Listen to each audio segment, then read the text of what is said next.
ኩርዶች በመካከለኛው ምስራቅ ለዘመናት የኖሩ የራሳቸው የሆነ ሉዓላዊ ሀገር የሌላቸው ነገር ግን ብዙ የህዝብ ብዛት ያላቸው ማህበረሰብ ናቸው። የህዝብ ብዛታቸው በዓለም ዙሪያ ከ25 እስከ 45 ሚሊዮን እንደሚደርስ የሚገመት ሲሆን በዋናነት በቱርክ፣ በኢራን፣ በኢራቅና በሶሪያ ተራራማ አካባቢዎች ተበታትነው ይገኛሉ።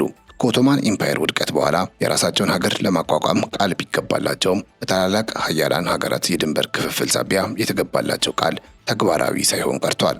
ከአንደኛው የዓለም ጦርነት በኋላ እንደ አውሮፓውያን አቆጣጠር በ1920 በተፈረመው የሴቭሬስ ውል መሰረት አሸናፊዎቹ የምዕራባውያን ሀገራት ቡድን ለኩርዶች የራሳቸውን ነጻ ሀገር እንዲመሰርቱ ቃል ገብተውላቸው ነበር። ነገር ግን ሙስጠፋ ከማል አታቱርክ የተባለው የቱርክ ወታደራዊ መሪ ይህንን ውል አልቀበልም በማለት የቱርክ የነጻነት ጦርነትን አወጀ። በኋላም አታቱርክ ጦርነቱን በማሸነፉ ምዕራባውያን የቀድሞውን የኩርዶችን ውል ትተው ከሱ ጋር አዲስ ውል ለመፈረም ተገደዱ። በዚህም እንደ አውሮፓውያን አቆጣጠር በ1923 በሎዛን ውል የቀድሞ ቃል ተሰርዞ የኩርዶች መሬት ዛሬ ለምናያቸው 4 ሀገራት እንዲከፋፈል ተደረገ። በዚህም የተነሳ ኩርዶች የተገባላቸውን የሀገር ባለቤትነት እድል በማጣታቸው እስከዛሬ ድረስ ለቀጠለው ትግላቸው እንደ ምክንያት ሆነ። ይህ ህዝብ በታሪክ አጋጣሚ በ4 የተለያዩ መንግስታት ስር ቢወድቅም አሁንም ግን የጋራ ቋንቋውንና ባህሉን ጠብቆ መኖር እንደቻለ ይነገራል። በኢራን ውስጥ የሚኖሩ ኩርዶች ከሀገሪቱ አጠቃላይ ህዝብ ውስጥ ከ8 እስከ 17 በመቶ የሚሆነውን ድርሻ እንደሚይዙ ይገመታል።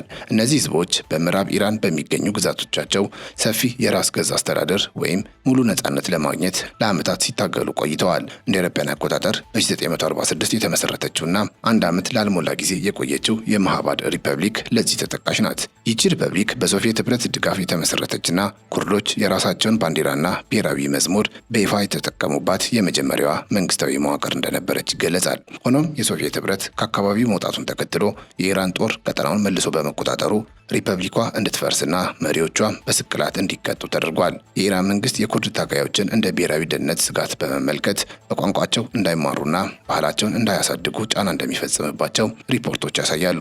ይህ አይነቱ ገደብ በኩርዶችና በቴህራን ማዕከላዊ መንግስት መካከል ለዘመናት ለዘለቀው አለመተማመንና ግጭት እንደ ዋነኛ መንስኤ ይጠቀሳል። በኢራን የሚገኙ የኩርድ ማህበረሰቦች ራሳቸውን እንደ ጥንታዊ የሜዶን ስልጣኔ ወራሾች አድርገው እንደሚቆጥሩ የሚነገር ሲሆን በተለይም ሳናንዳጅና ማህባድ በሚሰኙ አካባቢዎች ሰፊ የህዝብ ቁጥር እንዳላቸው ይታመናል። እነዚህ ህዝቦች ለነጻነታቸውና ለማንነታቸው ያላቸው አቋም ጠንካራ ነው ይባላል። በአሁኑ ወቅት በ10 ሺዎች የሚቆጠሩ ታጣቂዎችን በተለያዩ የፖለቲካ ድርጅቶች ስር አደራጅተው የሚገኙ ሲሆን እነዚህ ታጣቂዎች በተለይም በተራራማ አካባቢዎች በሚደረግ ጦርነት ልምድ እንዳላቸው ይታመናል። ፔሽመርጋ የሚለው ስያሜያቸው ለዓላማቸው እስከ መጨረሻው መቆማቸውን የሚያመለክት ሲሆን ትርጉሙም በቀጥታ ሲፈታ ለሞት የማይበገሩ ወይም ሞትን ፊት ለፊት የሚጋፈጡ ማለት ነው። ይህ ታጣቂ ኃይል ከመደበኛ ወታደራዊ ስልጠና ባለፈ በተራራማ ጦርነቶች እጅግ የተካነ በመሆኑ በቀጠናው ካሉት ትጥቅ ትግሎች ሁሉ እጅግ አስፈሪውና ጽኑ እንደሆነ ይታመናል። ፔሽመርጋዎች ለኩርድ ህዝብ ተራራዎች ብቸኛ ወዳጆቻቸው እንደሆኑ የሚያምኑበትን የቆየ ብሂል በመከተል ማንኛውንም ጥቃት ለመመከት በተፈጥሮ ምሽጎች ውስጥ መሽገው ለዓመታት መቆየት እንደሚችሉ ይገለጻል። ስለ ኩርዶች ታሪክ ብዙም የማይነገርለት ሌላው አስደናቂ እውነታ በታሪካቸው ውስጥ ሴቶች በጦር ሜዳም ሆነ በፖለቲካው ረገድ ያላቸው እጅግ የላቀና ጥንታዊ ሚና ነው። በአብዛኛው የመካከለኛው ምስራቅ ማህበረሰቦች ውስጥ ሴቶች ከቤት የማይወጡባቸው ዘመናት በነበሩበት ወቅት እንኳ የኩርድ ሴቶች እንደ አዲ ካህኑም ያሉ ታዋቂ መሪዎችን በማፍራት ግዛቶችን እስከ ማስተዳደርና የዳኝነት ስልጣን እስከ መያዝ ደርሰው ነበር።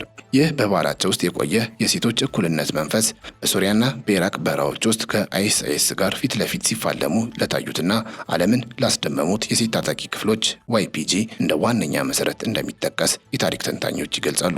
ይህ የሴቶች የጦር ክፍል በአይኤስ ላይ በተደረገው ውጊያ እጅግ ወሳኝ የሆኑ ድሎችን በማስመዝገብ ረገድ የነበራቸው ሚና ትልቅ እንደነበር ይታመናል። ይህ ሁኔታ ኩርዶች ከሌሎች ጎረቤት ማህበረሰቦች በተለየ መልኩ ሴቶችን እንደ ጦር መሪና እንደ ሀገር ባለውለታ የሚያከብሩበት የቆየ ማህበራዊ መዋቅር እንዳላቸው ማሳያ ተደርጎ ይወሰዳል። በአጠቃላይ በኩርዶች ዘንድ የሴቶች በነጻነት ትግል ውስጥ መሳተፍ እንደ መብት ብቻ ሳይሆን እንደ ግዴታና እንደ ትልቅ ክብር እንደሚቆጠር ይነገራል። የኩርዶች ተጋድሎ ከ100 ዓመት በላይ ያስቆጠረና በዓለም ላይ ረጅሙ የነጻነት ትግል ተደርጎ እንደሚወሰድ የታሪክ መዛግብት ያመለክታሉ። በተለይም ከ1923 የሎዛን ውል በኋላ ማንነታቸውና ግዛታቸውን ላሳጧቸው 4 መንግስታት ማለትም ቱርክ፣ ኢራቅ፣ ኢራንና ሶሪያ ፈታኝ ባላንጣ ሆነው እንደቆዩ ይነገራል። በታሪካቸውም እንደ ሳዳም ሁሴን ካሉ መሪዎች ጋር ለዓመታት ደም አፋሳሽ ጦርነት ከማድረጋቸውም በላይ በአይኤስ ላይ በተደረገው ዓለም አቀፍ ዘመቻ የቀዳሚነት ሚና ነበራቸው። የኩርዶች ዋናና የማይናወጥ ፍላጎት ኩርዲስታን የተሰኘች ሉዓላዊ ሀገር መመስረት ቢሆንም ይህ ምኞታቸው በቀጠናው ሀገራትና በሀያላን መንግስታት የፖለቲካ ፍላጎት ምክንያት እስካሁን እንቆቅልሽ ሆኖ ቀጥሏል።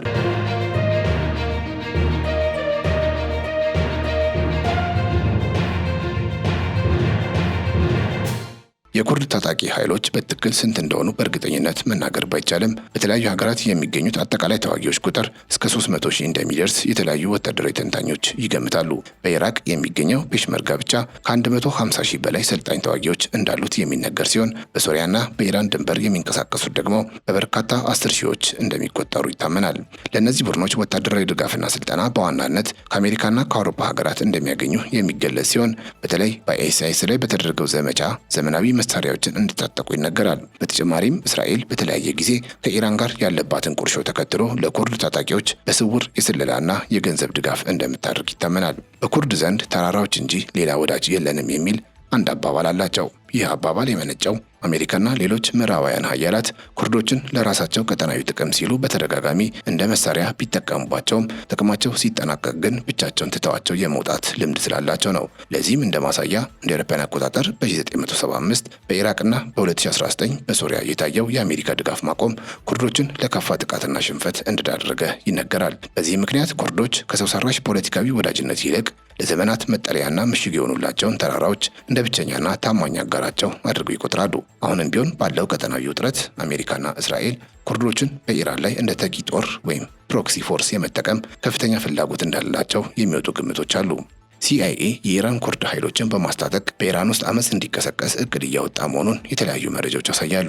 ይህ ስልታዊ እርምጃ የኢራንን መንግስት ከውስጥ በመናጥ ወታደራዊ አቅሟን ለመበተን የታለመ ነው። ኩርዶች በኢራንና በኢራቅ ድንበር ላይ በሺዎች የሚቆጠሩ የሰለጠኑ ታጣቂዎች ስላሏቸው ለአሜሪካና እስራኤል በኢራን እምብርት ላይ ጥቃት ለመሰንዘር እጅግ አመቺ የጦር መሳሪያ ሆነው ተገኝተዋል። ይህ የአሜሪካ እቅድ የሚመነጨው በኢራን ላይ ሊደረጉ ስለሚታሰቡ የምድር ውጊያዎች የራሷን እግረኛ ወታደሮች በቀጥታ በማሰማራት የሚደርስባትን ሰብአዊ ኪሳራ ለመቀነስ በማለም እንደሆነ ይታመናል። በዚህ ምክንያት በኢራን ላይ ወታደራዊ ጫና ለመፍጠር እንደ ኩርዶች እያሉ በአካባቢው መሬት ላይ ከፍተኛ ልምድ ያላቸውን ተራራውንና መልክዓ ምድሩን ጠንቅቀው የሚያውቁትንና ለዓመታት ለነጻነት የታገሉ ተዋጊዎችን መጠቀምን እንደ ዋና ስልት ትመርጣለች። እንደ ከዚህ ቀደሙ ሁሉ ሲአይኤ እነዚህን ታጋዮች በዘመናዊ መሳሪያዎች በማስታጠቅና በስልጠና በመደገፍ የኢራን መንግስት ወታደራዊ ትኩረቱ ወደ ውጭ ሳይሆን ወደ ውስጣዊ የጸጥታ ቀውስ እንዲዞር ለማድረግ እቅድ እንዳለው ይገመታል። ይህ አካሄድ አሜሪካና እስራኤል የራሳቸውን ጦር ሳያሰልፉ የኢራንን አቅም ከውስጥ በሚነሳ አመፅና ውጊያ እንዲዳከም ለማድረግ የሚያስችላቸው እጅግ አመቺና ዝቅተኛ ዋጋ የሚጠይቅ የጦር ስልት እንደሆነ ይገለጻል። በሌላ በኩል እስራኤልና የስለላ ተቋማ ሞሳድም ከኩርዶች ጋር ያላቸውን ግንኙነት በማጠናከር ኢራንን ከቅርብ ርቀት ለመቆጣጠርና ስልታዊ ጥቃት ለመሰንዘር የሚታሰቡ እንቅስቃሴዎች መኖራቸውም የሚወጡ መረጃዎች ያሳያሉ። እስራኤል የኩርድ ታጣቂዎችን በገንዘብና በቴክኖሎጂ በመደገፍ በኢራን የኒውክሌር ፕሮግራሞችና ወታደራዊ ተቋማት ላይ ጥብቅ የስለላ ስራዎችን ለመስራት እንዲሁም የማፍረስ እርምጃዎችን ለመውሰድ እየጣረች እንደሆነ ይገመታል። ኩርዶች በኢራን ውስጥ ያላቸው ማህበራዊ መሰረትና ቋንቋውን ጠንቅቀው ማወቃቸው በቀላሉ ወደ ሀገሪቱ እምብርት ሰርገው ለመግባትና መረጃዎችን ለመሰብሰብ እጅግ አመቺ መሸሸጊያ እንደሚሆናቸው ይነገራል። ይህ ሚስጥራዊ ትብብር እስራኤል የራሷን ድንበር ሳታቋርጥ በጠላቷ በኢራን ደጃፍ ላይ ሆና ስጋት እንድትፈጥር የሚያስችላት ወሳኝ ስልት ተደርጎ ይወሰዳል። አሁን ባለው ወቅታዊ መረጃ የኩርድ ታጣቂዎች ወደ ኢራን ድንበር ተጠግተው ከፍተኛ ወታደራዊ ዝግጅት እያደረጉና በተጠንቀቅ ላይ እንደሚገኙ ይነገራል። እነዚህ ቡድኖች የታጠቁት ቀላል መሳሪያዎችን ቢሆንም የድንበር አካባቢውንና ተራራማ ቦታዎችን ጠንቅቀው የሚያውቁ በመሆናቸው በጦርነት ወቅት የማይተካ ሚና ይኖራቸዋል። በተለይም አሜሪካ ወይም እስራኤል የረጅም ርቀት የአየር ድብደባ በሚያካሂዱበት ወቅት እነዚህ ተዋጊዎች በመሬት ላይ ሆነው የጠላትን ኢላማዎች በትክክል በመጠቆም ጥቃቱ ስኬታማ እንዲሆን እንደ አንድ ስትራቴጂካዊ መሪ ሆነው ሊያገለግሉ እንደሚችሉ ይታመናል። ለዚህም ሲባል በሰሜን ኢራቅ በከፊል ራስ ገዝ በሆነው የኩርዲስታን ክልል ውስጥ የሚንቀሳቀሱ 5 ያህል የተለያዩ የኩርድና የፖለቲካ ታጣቂ ቡድኖች አሁን ልዩነታቸውን ወደ ጎን በመተው በአንድ ጥላ ስር እንዲመሰረቱ ተደርጓል። ይህ አዲስ ጥምረት በዋናነት ያነጣጠረው የኢራን መንግስት የጀርባ አጥንት ተደርጎ የሚወሰደውን አብዮታዊ ዘቡን ለመጋፈጥ እንደሆነ ይገለጻል። እነዚህ ቡድኖች ያላቸውን ወታደራዊ አቅም በማስተባበር በኢራን ወሳኝ ተቋማት ላይ የተቀናጀ ጥቃት ለመሰንዘርና የውስጥ አመጾችን ለመደገፍ በከፍተኛ ዝግጅት ላይ እንደሚገኙ ይነገራል። የዋይት ሀውስ ቃል አቀባይ አሜሪካ ከነዚህ የኩርድ ታጣቂ ቡድኖች ጋር በጋራ ለመስራት ተስማምታለች የሚለውን መረጃ በይፋ ቢያስተባብልም በሁለቱ ወገኖች መካከል ያለው የቆየ ወታደራዊ ትብብር ግን የዘገባዎቹን እውነት የመሆን እድል እጅግ ያሰፋዋል። ለዚህም እንደ ማሳያ ሲኤንኤን ከቀናት በፊት ይዞት በወጣው መረጃ ፕሬዚዳንት ትራምፕ ከኢራን የኩርዲስታን ዴሞክራቲክ ፓርቲ ፒዲኬአይ መሪ ከሙስጠፋ ሂጅሪ ጋር በቀጥታ መነጋገራቸውን የሚገልጽ መረጃ መመልከት ይቻላል። እንደ ዘገባው ከሆነ ይህ ግንኙነት አሜሪካ በኢራን ላይ የነበራትን የማዕቀብ ፖሊሲ ወደ የመንግስት ለውጥ የማምጣት ፍላጎቷ ከፍ እንዳለ ያሳየ አጋጣሚ ተደርጎ ተወስዷል። በዚህም ለቴሄራን እኛ ከደጃፋችሁ ካሉ ጠላቶቻችሁ ጋር ጋር በቀጥታ እየሰራን ነው የሚል መልእክት ለማስተላለፍ እንደሆነ ይገለጻል። ታዲያም ሲአይኤ ለኢራን ኩርድ ሚሊሻዎች ዘመናዊ ወታደራዊ ድጋፍና የጦር መሳሪያዎችን በማቅረብ በኢራን ውስጥ የተቀናጀ የውስጥ አመፅ እንዲነሳ ለማድረግ ማቀዱ ተነግሯል። የዚህ ስውር ድጋፍ ዋና ዓላማ የኢራን የደህንነት ኃይሎች በተለይም የኢራን አብዮታዊ ዘቡ IRGC ትኩረቱን በድንበር አካባቢ በሚነሱ ግጭቶች ላይ እንዲያደርግና በውስጥ ቀውስ እንዲጠመድ ለማድረግ ነው። ይህም የኢራን መንግስት የጸጥታ መዋቅር እንዲላላ በማድረግ በአገሪቱ ከተሞች ውስጥ ለሚንቀሳቀሱ የፖለቲካ ተቃዋሚዎችና ለህዝባዊ አመጾች ምቹ ዕድል ለመፍጠር የታለመ ስልታዊ እርምጃ ተደርጎ ተቆጥሯል። በዚህም አሜሪካ እግረኛ ወታደሮቿን ሳታስገባ በኩርድ ታጋዮች በኩል የቴህራንን መንግስት ከውስጥ ለማዳከም ከፍተኛ ጥረት እያደረገች መሆኑ ይገለጻል። ይሁን እንጂ የኩርዶች ተሳትፎ በቀጠናው ላይ አዳዲስ ስጋቶችን ሊደቅን እንደሚችልም ስጋት አለ።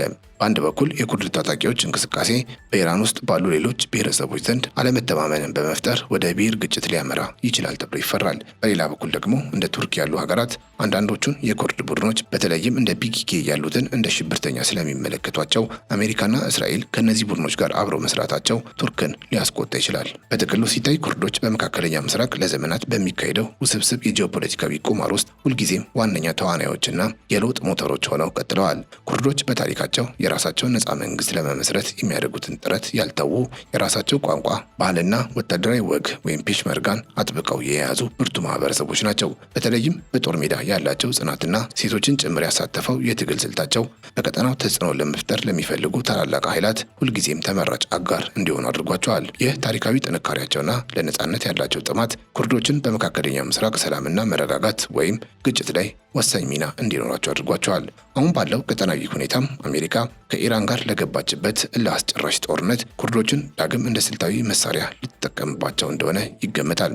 አሜሪካ የራሷን ጦር በቀጥታ ከኢራን ጋር ከማጋጨት ይልቅ እነዚህን በመሬት ላይ ከፍተኛ ልምድ ያላቸውንና በኢራን መንግስት ላይ ቅሬታ ያላቸውን ኩርዶች በማስታጠቅ የተኪ ጦርነት ለማካሄድ ያላትን ፍላጎት እያሳየች ትገኛለች። ይሁን እንጂ ኩርዶች ከዚህ ቀደም ከምዕራባውያን በደረሰባቸው በተደጋጋሚ የመከዳት ታሪክ የተነሳ አሁንም ተራራዎች እንጂ ወዳጅ የሉንም የሚለውን ብሂላቸውን በማስታወስ አዲሱን የአሜሪካ ፍላጎት በጥንቃቄና በጥርጣሬ እንደሚመለከቱት ይታመናል። ይህ የኩርዶች ተሳትፎ የኢራን መንግስት እስከምን ድረስ ሊያናጋው ይችላል የሚለው ግን የጊዜ ጉዳይ የሚሆን ይሆናል።